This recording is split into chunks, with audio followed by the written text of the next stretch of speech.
This is what is happening. On Sunday morning in Ebonyi State, the military, the police, and some government agents of Ebonyi State came to tell one community that the Fulani herdsmen are threatening. They told them not to go out, that they will protect them, that they should stay at home. So this Igbo community stayed at home. They did not bother to prepare for war or for anything. What happened is that around 9 a.m., the Fulani herdsmen came. They raised down the community. They killed over 30 persons. And the operation lasted for 6 hours, and no security operative was seen on site. And after the operation, the Fulani herdsmen left. Then the soldiers and the police came to tell them sorry and started helping them to gather crops. This story doesn't look like this is a sane environment or a sane place.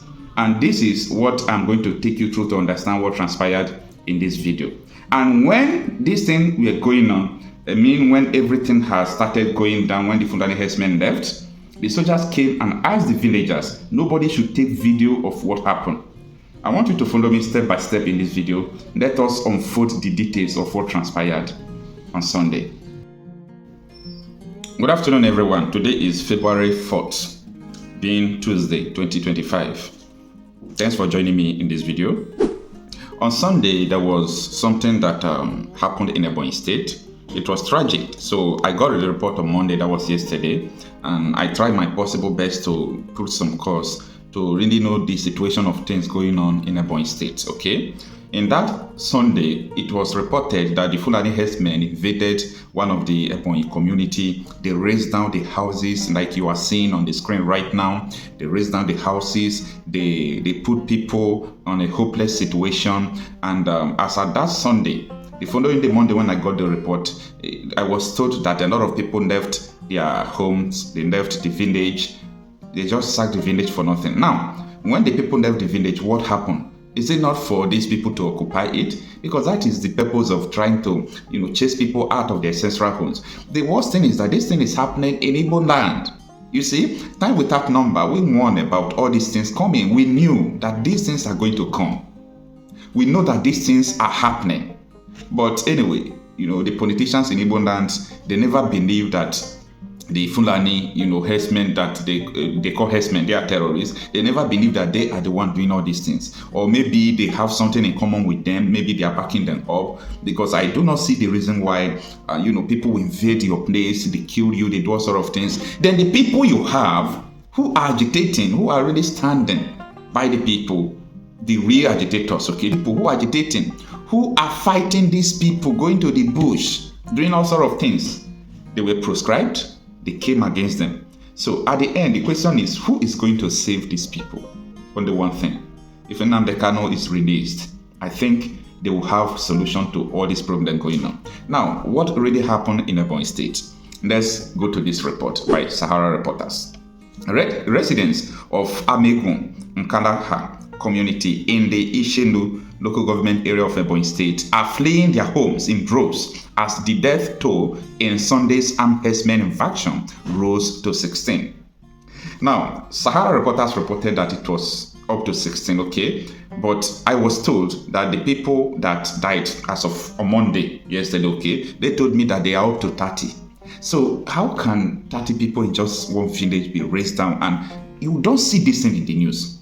You don't see it in the news. Nobody even talk about it. Nobody cares. Everybody just keep quiet as if nothing is going on. But this is human beings. The governors we have in Nigeria, just imagine where 30 people die. Let it be that 30 governors die. Nigeria will be mourning. But these are human beings. But nobody cares about them.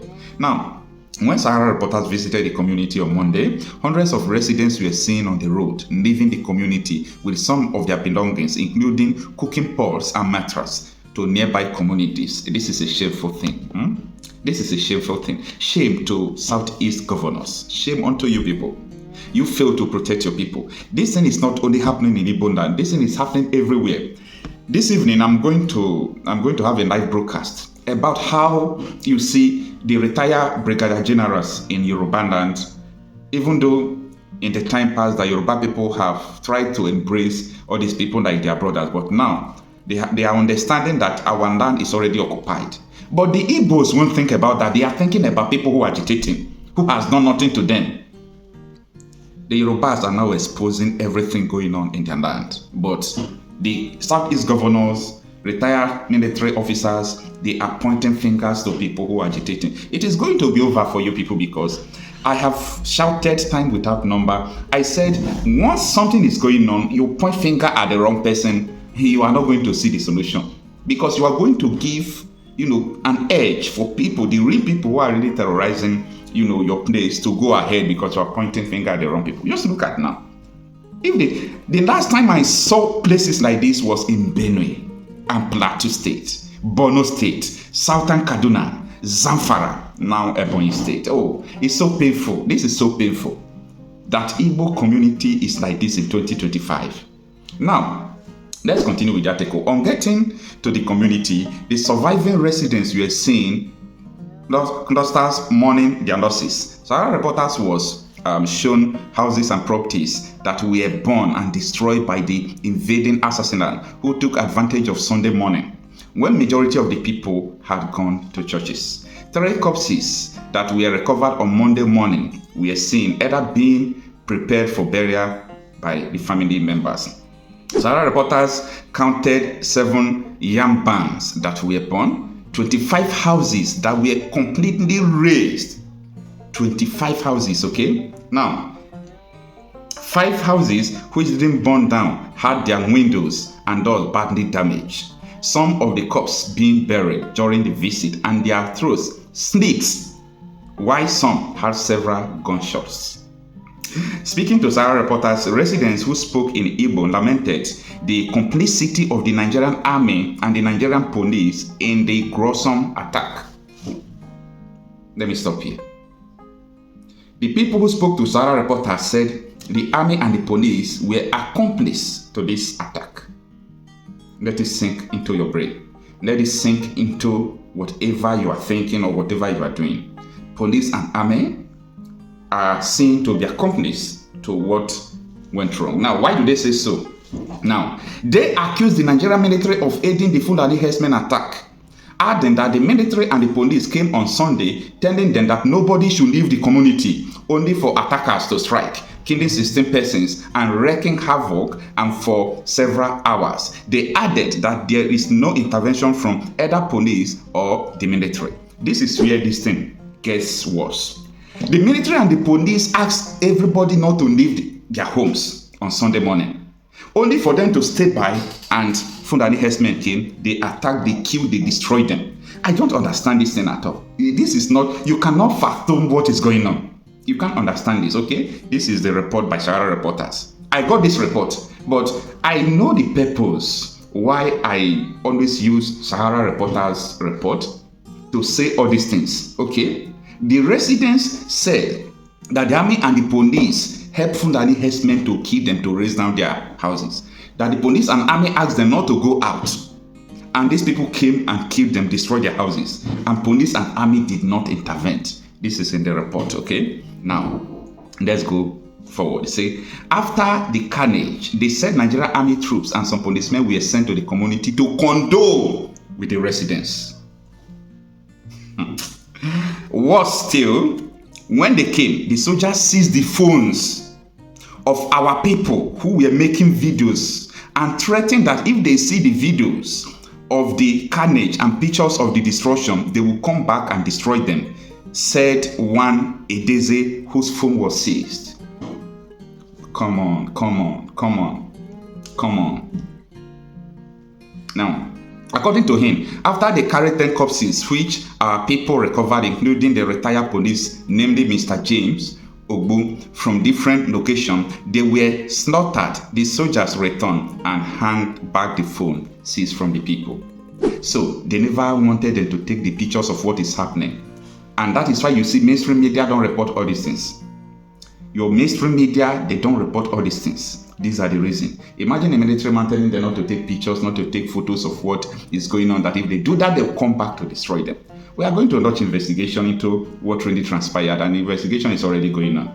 Now, even the deputy governor of Ebonyi State, Mrs. Patricia Obinna, was the one telling the police that they should go for mass arrest in our community, accusing our people of killing cows belonging to the Fulani herdsmen. Till now, she has not visited the community. Edeze regretted that that the government only raises its voice when a community is accused of killing cows, but we remain silent when our farms and crops are destroyed by the same cows. If a cow is reportedly killed in a community, it is not the duty of the security agencies to investigate it and fish out the killers. Why would the entire community collectively be punished after the police extortion for bail and payment for the cow? They will send Fulani militias to invade and slaughter the people who probably knew nothing, and the attackers would raise the community.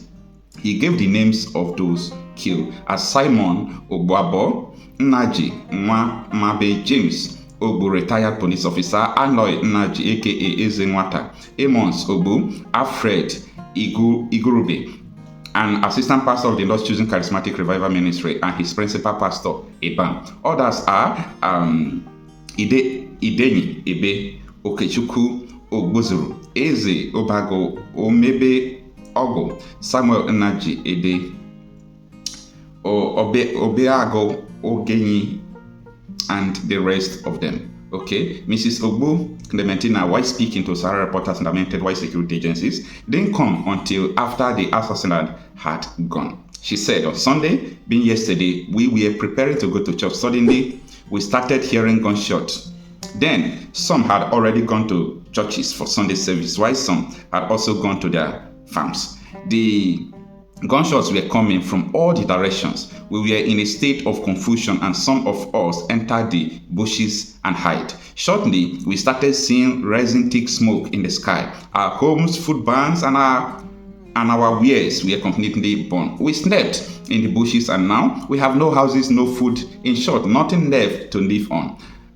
I and my family, okay, haven't eaten anything since yesterday. We need help from anywhere. Elder Simon Idenyi, who also spoke during the visit, accused the military and the police of aiding the atrocities of the herdsmen in the community. He narrated what happened is that on February 1st, officials of the state government with the military and police authorities came to us that they want to make peace with us and Fulani herdsmen. After discussion with the elders of the community, including women, they told us that the problem we had with the Fulani herdsmen has been resolved. They encourage us not to leave our houses, that the government and the security agencies are here to protect us. They assure us that nothing would happen to us. Regrettably, at about 9:30 a.m., strange faces we came to understand were Fulani herdsmen wearing AK-47 rifles and merchants surrounded the community and started killing anyone on sight and burning houses randomly. There was no security agent in sight while the carnage lasted. Their attack started around 9:30 a.m. and they left the community around 3:30 p.m. That is just 10, 11, 12, 1, 2, 3, about 6 hours attack. So nobody was there, no security agencies. Okay, now say no single security agent came until around 5 p.m. The assassins entered every nook and cranny of the community, even church. They killed two inside the church. They burned our houses, at least 25 houses, despite the military and state government assured us of protection and support, that we shouldn't leave our community. Hours after the carnage, the soldiers came and told us sorry for the losses and later left. They took 10 corpses we have recovered to the morgue and still looking for more 5 people in the bushes, he narrated. Meanwhile, Sahara Reporters reported earlier on Monday that the Nigerian police force confirmed that the security operatives have recovered 10 bodies of the people killed in the community. The command spokesperson Joshua Okando, who confirmed the attack in a statement on Sunday, stated that the police were currently investigating the incident, adding that normalcy had returned to the area. Several houses were also burned selectively in the area and other properties destroyed. Upon receipt of the information, we drafted the police operative to the area. We are currently investigating the incident. Why normalcy has returned to the area, the PRO stated. Anyway, this is the Sahara Reporters report of what really transpired. It's so unfortunate, okay? It's so unfortunate, but what pains me most in this is that the security agencies, they came, they asked them not to leave their homes. And what happened when they stayed back? People came and they killed them. It's so unfortunate. And how can some people who are not from your country even, they came to your villages they use their cattle to raise down your farms. If you talk, they kill you. The government is supporting them. The government is supporting them. Just imagine what they said the deputy governor of Ebonyi State did. Taking police against your people because they kill cattle or they kill a cow. What happens to their farms? It is because you people were unable to stop the open grazing. This is the failure of the Ebonyi State government. This is the failure of Ebonyi State government. No any other thing. How long shall we continue like this? Look at people's houses. Look at what is going on. The only solution is that Nigeria should just go into disintegration.